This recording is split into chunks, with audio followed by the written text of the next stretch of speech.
अमर रहे, अमर रहे, भाई पूरे अमर रहे।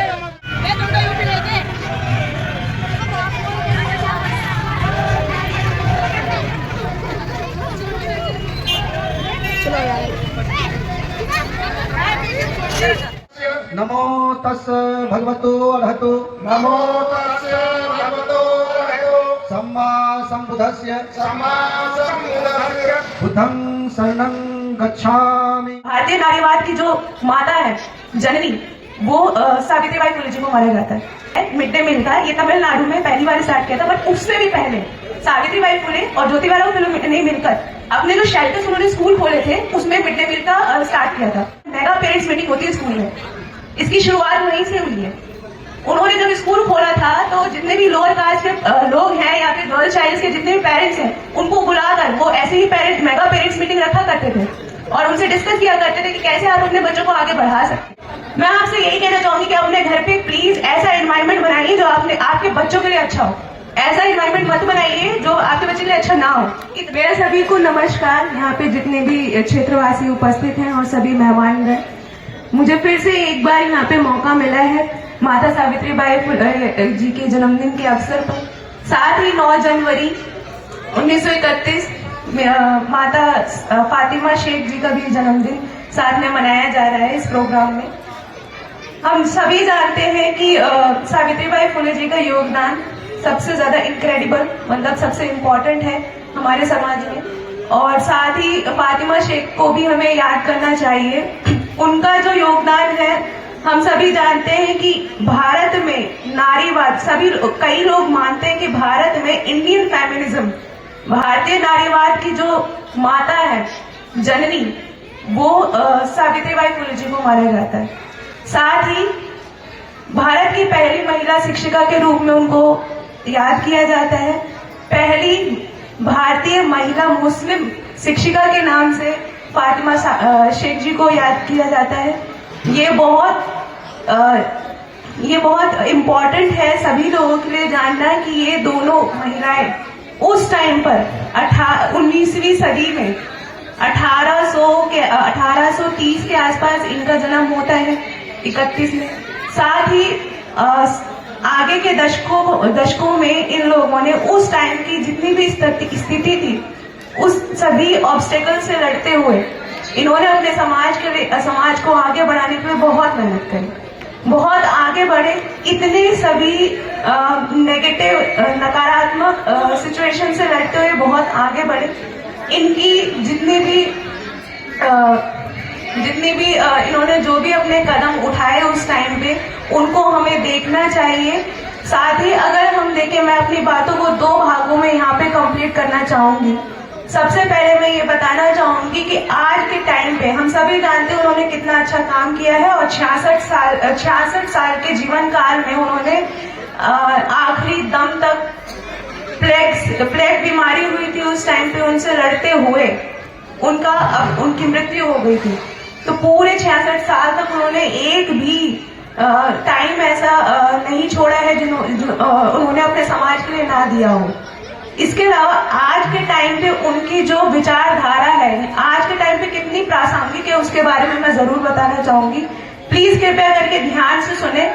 आज के टाइम पे हम जब कहते हैं राइट टू एजुकेशन, उस टाइम पे उन्होंने ऐसे लोगों के अधिकारों की बात की थी जो उस टाइम पे कोई भी ये नहीं समझता था कि इनको पढ़ने का अधिकार भी दिया जाना चाहिए। महिलाएं और जो बहिष्कृत वर्ग है उस टाइम पे, जो आपके लोअर कास्ट के लोग जो थे, उनके पढ़ाई की बात उस टाइम पर करी थी, जो हम आज भी 2009 में हमें राइट टू एजुकेशन मिला, वो उस टाइम पे कर रही थी। दूसरी बात, यहाँ पे आज के टाइम पे जो आज भी हम विधवा जो महिला है उनके खिलाफ आज भी हम महिला है, उनके खिलाफ हमारे अंदर इतनी सारी नकारात्मक भावनाएं होती है कि उनके प्रेजेंस से हमको लगता है कि अपशकुन हो गया। और वो उस टाइम पे उन्होंने उनके लिए शेल्टर्स खोले, उस टाइम पे उन्होंने अपने घर पे आश्रय दिया उनको।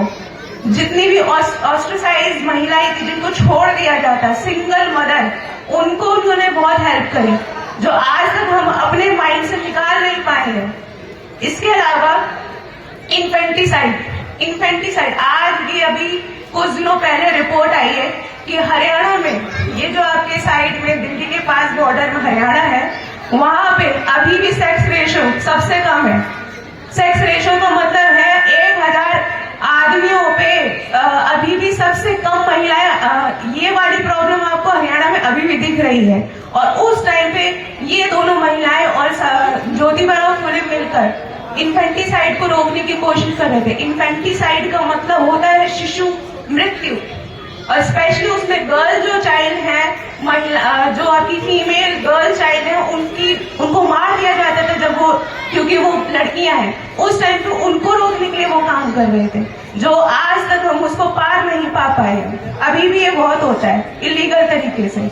इसके अलावा हम लोग जो आज कहते हैं दिल्ली की सरकारी स्कूलों में आपको मिड डे मील, आपने सभी सुना होगा, राइट? सब लोग खाते हैं, नहीं खाते?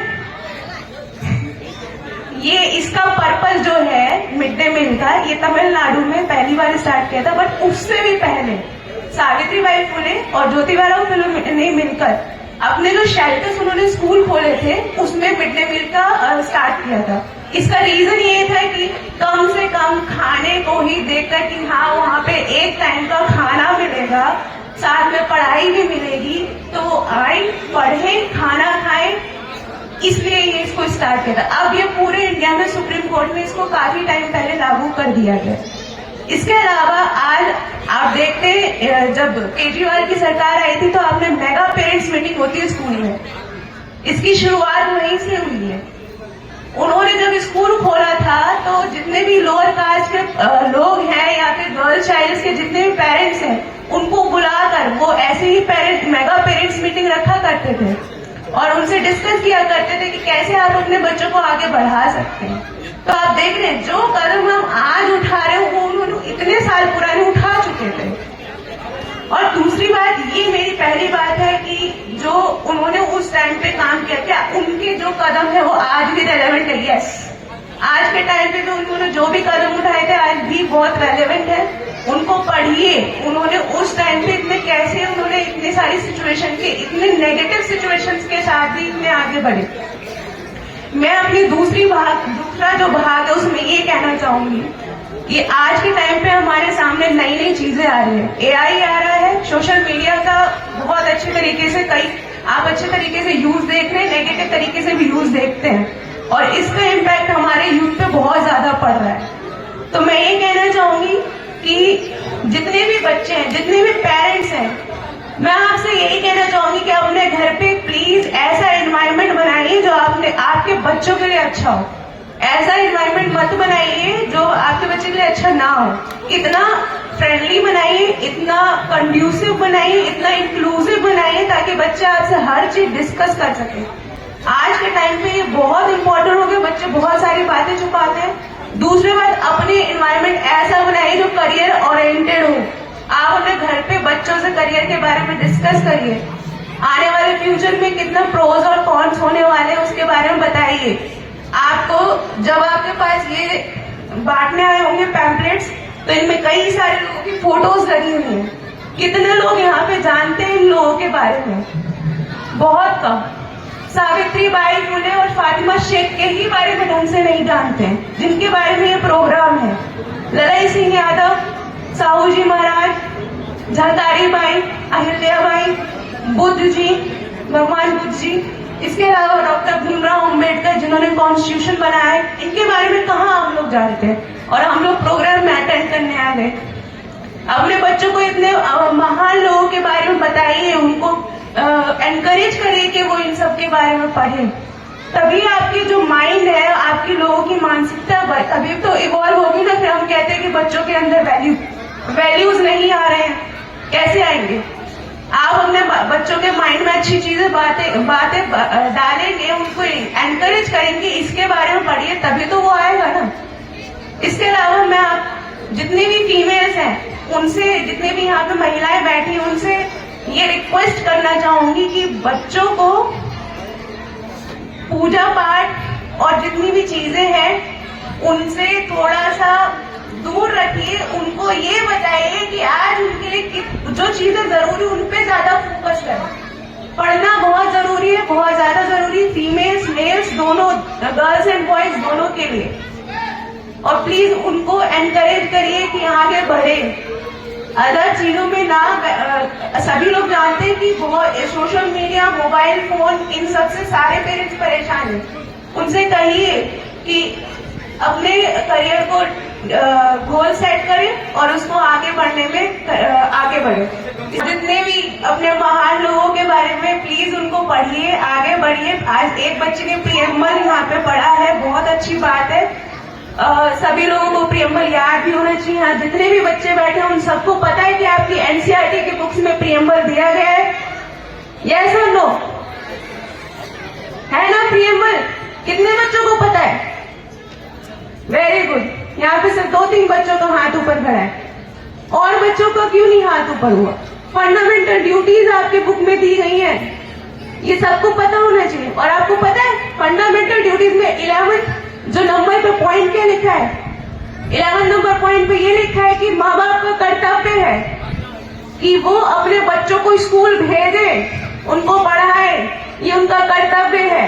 और ये बात सबको पता होनी चाहिए, तो अपने कर्तव्य को निर्वहन करें। और इसकी सबसे बड़ी जिम्मेदारी माता जी की है, क्योंकि सबसे ज्यादा उनका जो बच्चों के साथ टाइम स्पेंड है, ड्यूरेशन, वो माँ का ही होता है। ठीक है, तो थैंक यू। मैं अपनी बात नहीं खत्म करना चाहूँगी।